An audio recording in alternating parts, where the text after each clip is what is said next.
Today I'll be teaching you guys how you guys can fix Among Us server disconnected error. So let's say you are joining a game in Among Us, it just kicks you out and says fix server disconnected. So what you want to do is, in that case, you want to make sure to check the server.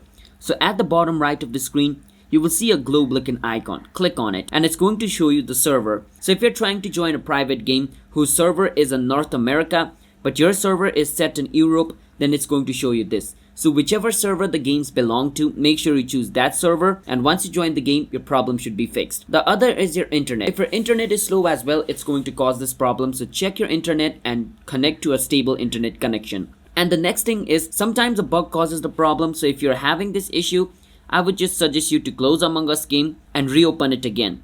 Once you close and reopen Among Us game, it should be fixed. Just try to join the game 3 or 4 times. After 3 or 4 times, it's going to allow you to join the game. It's basically just like a random internet glitch which happens from time to time. But yeah, that is how you guys can fix server disconnected error in Among Us.